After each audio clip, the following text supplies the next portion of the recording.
ಅಪ್ಪ ಪವಾಡದ ಪುರುಷ ಕಣಪ್ಪ ನೀವು. ಗರ್ಭಕೋಶದ ಮೇಲೆ ಗೆಡ್ಡೆ ಬೆಳೆದಿತ್ತಂತೆ ಕಣಪ್ಪ. ಆಸ್ಪತ್ರೆಯಲ್ಲಿ ಆಪರೇಷನ್ ಮಾಡಬೇಕು ಅಂದ್ರಂತೆ. ಎಲ್ಲ ನಿಮಗೆ ಗೊತ್ತಿರುತ್ತೆ ತಂದೆ, ಆಪರೇಷನ್ ಮಾಡ್ಸೋಕ್ಕೆ ಎಷ್ಟು ಭಯ ಪಡ್ತಾರೆ ಅಂತ.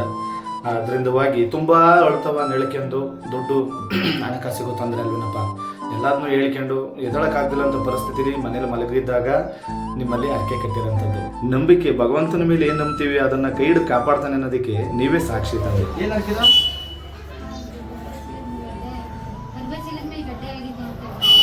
ಆಪರೇಷನ್ ಮಾಡಲೇಬೇಕು ಅಂತ ಹೇಳಿದ್ರು.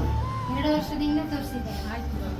ಈಗ ಆಪರೇಷನ್ ಮಾತ್ರ ಏನು ಹೇಳಿದ್ರೆ ನಾನು ಬಂದಿದ್ದಿಲ್ಲ ದೇವಸ್ಥಾನಕ್ಕೆ, ಮನೆಯಲ್ಲಿ ಮಲಗಿನೇ ಕೈ ಮುಕ್ಕೊಂಡಿದ್ದೆ, ಮಾತಾಡಿದ್ದೆ. ಆರಾಮಾದ್ರೆ ತಂದೆ. ಆ ತಾಯಿ ಮನೇಲಿ ಮಲ್ಕೊಂಡೇನೆ ನಿಮ್ಮ ವಿಡಿಯೋ ನೋಡಿ ನನಗೆ ಈ ಥರ ಪರಿಹಾರ ಆದರೆ ನಿನಗೊಂದು ಗಂಟೆ ತಂದು ನನ್ನ ಕೈಲಿ ಆದಂಥದ್ದು ಅರ್ಪಣೆ ಮಾಡ್ತೀನಿ ಸ್ವಾಮಿ, ಕುಟುಂಬ ಸಮೇತವಾಗಿ ಬಂದು ಅಂತ ನೆರವೇರಿಸಿಕೊಟ್ಟು ಅವರ ಮುಖದಲ್ಲಿ ಆ ನಗು ತಂದು ಕೊಟ್ರಲ್ಲಪ್ಪ, ಆ ಮಂದಹಾಸ ತಂದು ಕೊಟ್ರಲ್ಲ, ತುಂಬ ಸಂತೋಷ ತಂದೆ.